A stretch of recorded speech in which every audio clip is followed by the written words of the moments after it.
Sometime in August 1956, Tom Mboya, at the time Secretary General of the Kenya Federation of Labour, KFL, paid his first visit to the United States at the invitation of the American Committee on Africa, ACOA, and the American Labour Movement. During that trip, he made the acquaintance of William Scheinman, a member of the ACOA Executive Committee. The two quickly struck rapport that quickly blossomed into a close friendship that eventually culminated in the African-American student airlifts. Scheinman visited Kenya the following year, and on his return home, he personally paid the airfare of 17 Kenyan African students who proceeded to the United States for further studies. He went on to sponsor a further 36 students in 1958. However, by September of 1958, the number of Kenyans seeking help to pursue further education in the United States had so grown that Scheinman could no longer afford the expense. He and Mboya then decided to set up the African American Students Foundation, AASF, with its headquarters in New York City, to help African students wishing to pursue their education in the U.S.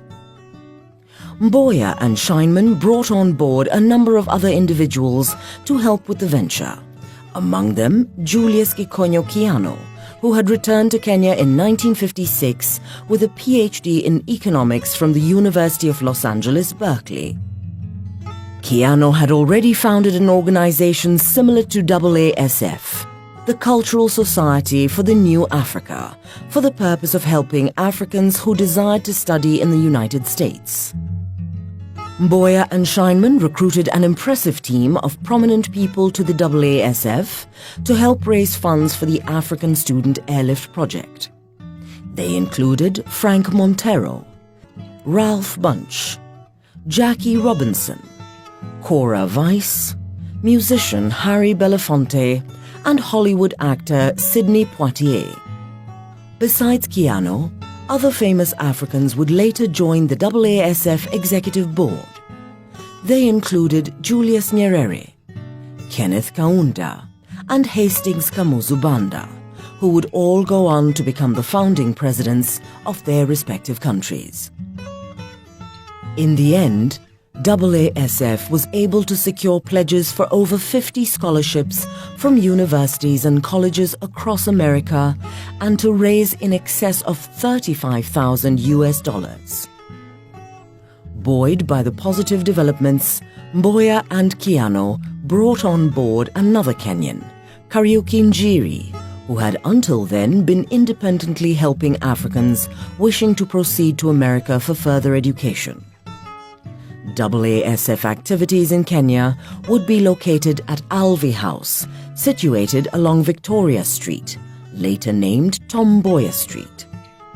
Mrs. Ernestine Kiano and Mrs. Ruth Njiri, both African Americans with extensive knowledge of the American education system, were instrumental in securing accommodation for Kenyan students with American families. Once the student selection hurdle was taken care of, Mboya enlisted the help of two of his friends who co-owned Equatorial Travels Limited in Nairobi. With their help, Mboya was able to charter 2 aircraft at a heavily discounted cost.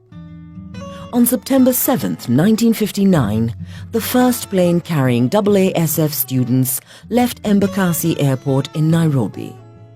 On board the plane were 81 students, 76 of whom were going to join universities and colleges, while the remaining 5 were headed for American high schools. 79 of the students were Kenyans, while the remaining 2 were each one from Uganda and Tanzania respectively.